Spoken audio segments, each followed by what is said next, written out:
Greetings of the day. I, Chavi Gupta, welcome you all in today's session. We are doing the topic fundamental unit of life, that is cell. Now we will do the NCERT exercise of this chapter. The first question is make a comparison and write down the ways in which plant cells are different from animal cells.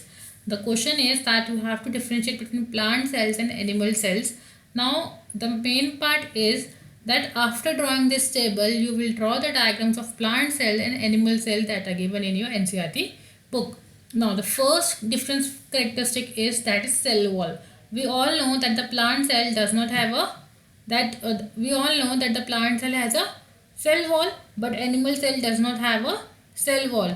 The next point is that the shape of the cell. Now distinct edges, आपके पास edge अलग होते हैं. Shape is either rectangular or square shaped.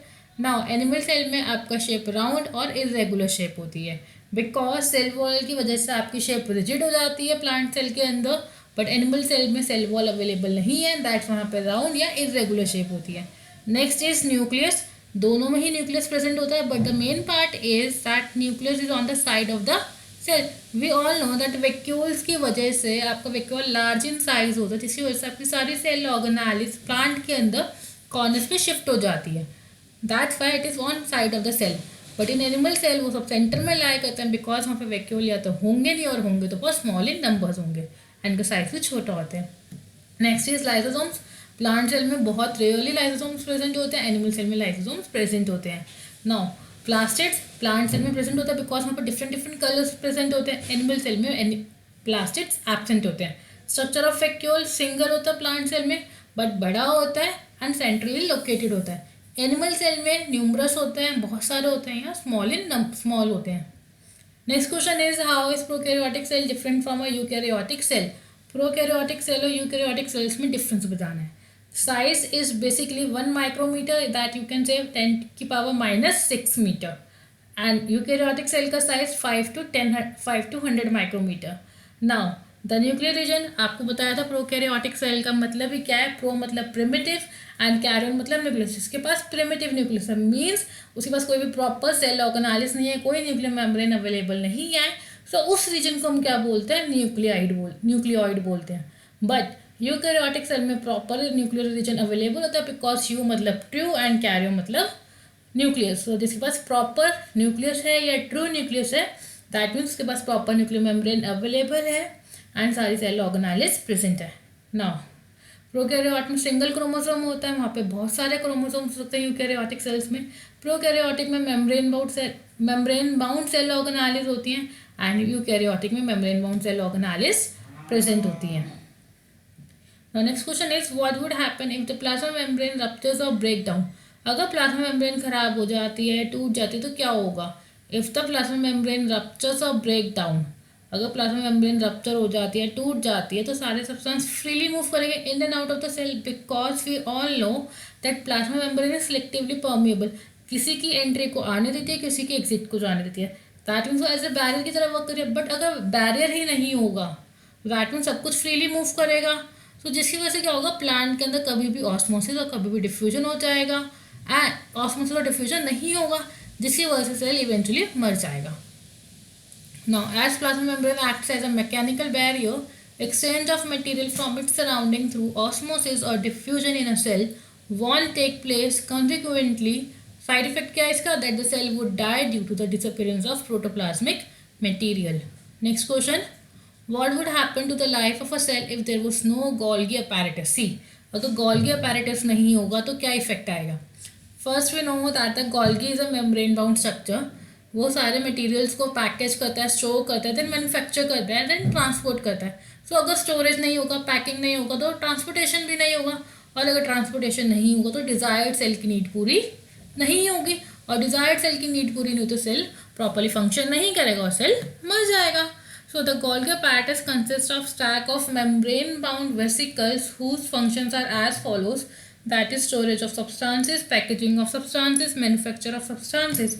Without the Golgi apparatus, the cell will be disabled from packing and dispatching materials that were produced by the cell. The Golgi apparatus is also involved in the formation of cells.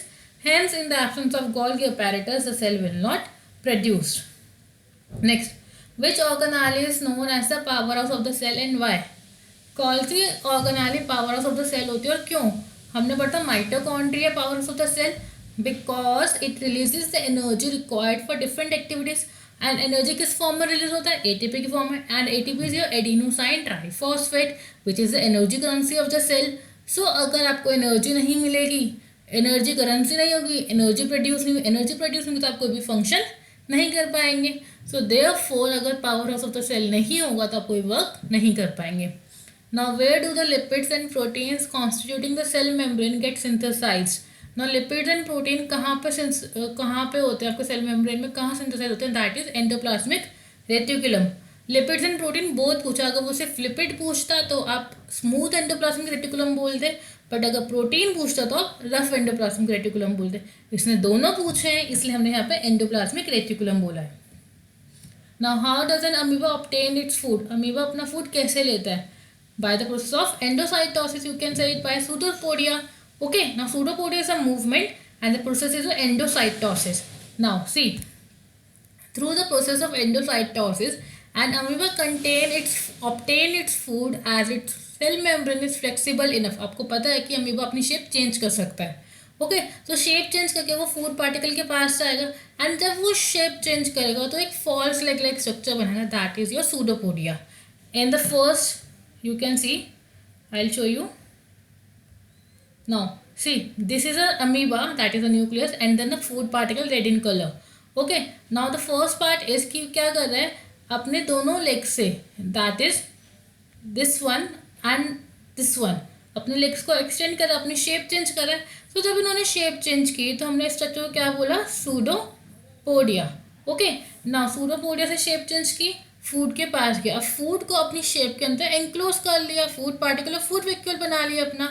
Now this food vacuole क्या करेगा? Body के अंदर जाएगा, digestion होएगा, उसका digestion होने के बाद फूड पार्टिकल को एब्जॉर्ब करेगा, देन उसको एसिमुलेट अपनी बॉडी के साथ न्यूट्रिएंट के साथ मिक्स करेगा एंड देन अपना वेस्ट मटेरियल बाहर निकाल देगा। The same way by changing its shape. Now see, through the process of endocytosis, an amoeba obtained its food. As its cell membrane is flexible enough, food particles are engulfed, forming a food vacuole, girdling it, which is assisted by the pseudopodia. Amoeba secretes digestive enzymes to bring about digestion of the engulfed food particle once trapped.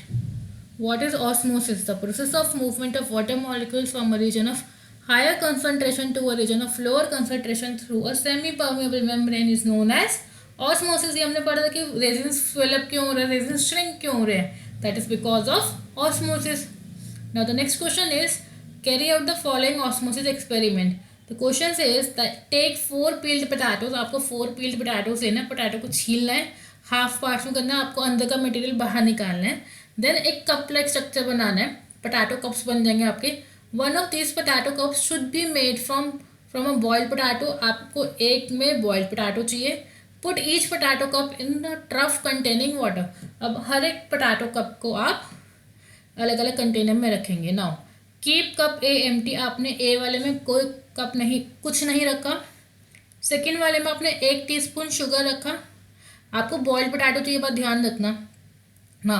आपने B वाले में boiled 1 teaspoon sugar रखा, सी वाले में salt रखा।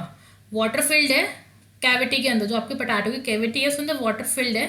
Now third case में क्या है आपके पास, आपने सॉल्ट रखा। फोर्थ केस में put 1 teaspoon sugar in the boiled potato cup D. अब आपने डी के अंदर बॉइल्ड पोटैटो जो है उसके अंदर 1 चम्मच शुगर रखा है अंदर। Okay, now keep this for 2 hours and observe for potatoes cup and answer the following. इन सबको 2-2 घंटे के लिए रखना है, देन आपको ऑब्जर्व करना है क्या चेंजेस आएंगे। Now explain why water gathers in the hollowed portion of B and C. कि अंदर वाले साइड आपके बी एंड सी में जो अंदर वाला पोर्शन खाली है उसमें पानी क्यों इकट्ठा हो गया? You know that the concentration basically water accumulates in the hollowed portion of B and C as a difference in the water concentration is observe. Difference है वाटर की कंसंट्रेशन में, therefore endosmosis occur as a cell act as a semi permeable membrane.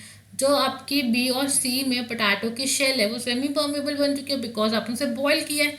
Boil करने से जब semi permeable बनी तो उसने क्या किया, वाटर की कंसंट्रेशन को अंदर इनफ्लो करा दिया। मीन्स आपके पोटैटो के अंदर वाटर की कंसंट्रेशन कम थी एंड बाहर ज़्यादा थे बिकॉज आपने बी और सी में शुगर एंड सॉल्ट रखा था, ठीक है। तो उस केस में आपके वाटर की कंसनट्रेशन कम थी और बाहर पानी के ज़्यादा थे, इसलिए वाटर अंदर फ्लो कर जाएगा। Now why is potato a necessary for this experiment. आप जब भी कोई एक्सपेरिमेंट करते हैं वहाँ पे आप एक बेसिक रखते हैं जिससे आप कंपेयर करते हैं, ओके।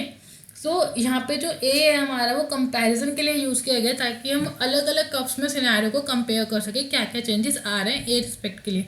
सो इस पोटैटो ए को जो हमने यूज़ किया वो आता है कंट्रोल्ड है, जिसमें कुछ नहीं किया गया, सिंपल पोटैटो है आपका, boiled potato. Okay, potato A is essential in this experiment as it is significant to compare different scenarios seen in the potatoes cup B, C and D. The potato A in this experiment clearly shows that the potato cavity on its own cannot bring about water movement. ये अपने अंदर water movement नहीं ला सकता अपने आप जब तक आप उसमें B, C, D वाले में कोई changes नहीं करते. Now explain why water does not gather in the hollowed portion out of A and D. कि A और D में क्यों नहीं gather हुआ। कब ए कंट्रोल था उसमें कुछ होना ही था क्योंकि आपने ना तो कोई सॉल्यूट रखा ना वहाँ पे कोई वाटर की कंसंट्रेशन में चेंज आए, तो वहाँ पे कोई ऑस्मोसिस हुआ ही नहीं। नाउ कप डी में क्या हुआ, डेड था, thus there is no exchange of, वो कप डी डेड हो चुका है, वहाँ पे कोई वाटर की एक्सचेंज होगा ही नहीं। जब कोई चीज़ डेड है तो वहाँ पे ऑस्मोसिस हो नहीं सकता, तो दैट्स वाई वहाँ पे कोई वाटर गैदर नहीं हुआ।